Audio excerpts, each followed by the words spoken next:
Ok, cool les gars. Donc je vous invite à la 5e édition de la Legendary Stand-Up. Je vous remercie tous d'être venus ce soir, c'est un kiff. Il y a des gens qui ont déjà vu du stand-up.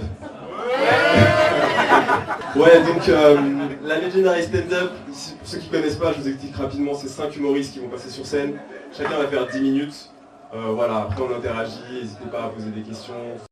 Donc la kizomba, pour ceux qui ne connaissent pas, c'est genre contact au max, tu vois. C'est un mélange entre le zouk et le tango.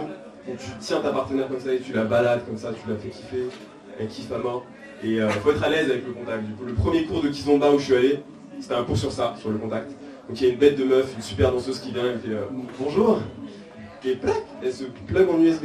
Alors j'étais pas prêt, tu vois, genre on se connaît, on a le droit de faire ça dans la vraie vie ou quoi, mais c'est génial. Direct, tu vois, je fais ça tous les jours. Et c'est pas naturel en plus, enfin, cette zone-là, tu sais, pour certains, genre elle sert à rien, vraiment. Genre juste il la lave, il la sèche, ils mettent des vêtements dessus et puis il meurt. Il y a personne qui la touche, tu vois. J'ai tout essayé pour être romantique, j'ai essayé Enfin c'est pas vraiment un truc que j'ai essayé. J'étais avec une fille, j'ai attendu un peu trop longtemps avant d'embrasser. Tu sais, premier encart, c'est normal de pas l'embrasser. Deuxième encart, c'est bizarre, c'est louche. Troisième encart, ok, il est gay, c'est bon, ce mec est gay. Ou alors, donc soit elle pense que t'es gay, soit elle se remet elle en question. Genre, qu'est-ce qui se passe, je suis moche, il m'aime pas, on est clairement parti sur une relation amitié, je sais pas. Non, en fait, les seuls trucs qui marchent aujourd'hui pour être... Non, j'essaie un autre truc aussi, j'essaie de la ramener, faire une petite balade dans les bois. J'ai pas compris pourquoi ça va marcher. Ouais, mais viens, toi et moi, on va balade, ça va être sympa. Non, ne faites pas ça les gars. Qu'est-ce que je veux dire? Oui, il y a aussi plein de gens qui ont décidé de s'engager dans l'armée. Vous avez vu, ça a explosé le jour quelques semaines après les attentats. Et je trouve ça cool de s'engager pour sa nation, mais c'est un peu le délire Club Med Gym, tu vois. Genre tu t'engages sous le coup de l'émotion, et 3-4 mois après, tu commences à regretter, tu te dis est-ce que j'ai pris vraiment la bonne décision, tu vois. Tu reçois tes billets pour la Syrie. Moi j'ai déjà visité la Syrie les gars, je suis pas fan, non.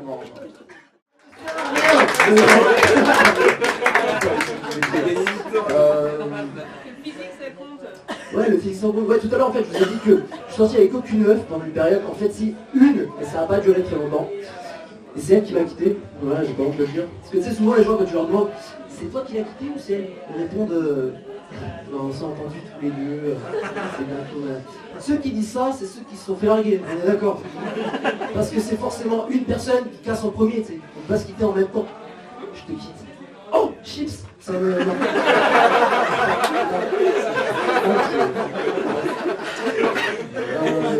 C'est elle qui m'a quitté. C'est elle qui m'a quitté. Et tu sais ce qu'elle m'a sorti comme excuse pour me quitter? Elle m'a sorti: j'ai besoin d'être aimé sans être étouffé. Non, moi c'était un jeu quand je lui mettais dans ce sac plastique sur la tête. C'était pour rigoler. C'était marrant d'avoir comme ça, tu vois.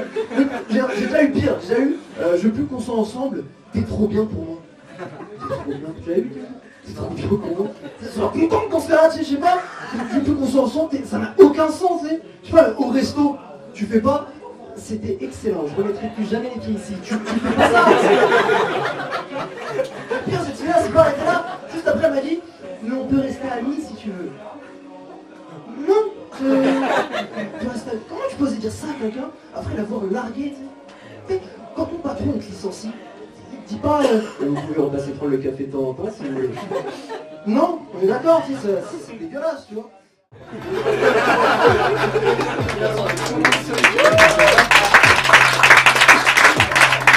Calmez-vous, public. Ça va, tout le monde va bien? Vous êtes bien installés déjà? Super. Bon, je me présente quand même, je vais quand même commencer par me présenter. Je m'appelle Michael Charles, voilà. Et je vais avoir 30 ans et donc j'ai décidé de me lancer dans l'humour. Je sais pas si c'est une bonne idée. C'est vrai. Me la passe devant, t'emmerdes pas. Fais comme si j'étais pas là. On s'en fout quelque part. Je vais la recommencer. Ça va tout le monde? Non, j'ai non mais c'est vrai, j'ai décidé de me lancer dans l'humour alors que je suis blanc. Comment voulez-vous que je fasse marrer les gens alors que je suis blanc? Non mais tous les bons humoristes sont métis. Tous ceux qui font marrer les gens sont métis, c'est vrai. Il y a des Jamel Debbouze est drôle, Gad Elmaleh est drôle, Franck Dubosc est blanc. Conformiste le travail, même les règles les plus implicites au travail, t'es obligé de les respecter, c'est comme ça. Par exemple, quand tu reviens d'un week-end, t'es obligé de dire que t'as passé un super week-end et que tu t'es éclaté. Mais c'est la vérité, t'entendras jamais personne te dire qu'il s'est ennuyé ou qu'il s'est fait chier. Non, il y a une phrase magique pour ça, en 2 temps. Non, moi tu sais, j'ai préféré rester chez moi pour me reposer. Et parfois, tu sais, ça fait du bien de prendre 2 temps pour se reposer. En fait, tu t'es fait chier ce week-end. Je me suis fait chier. Non mais c'est vrai, c'est comme ça.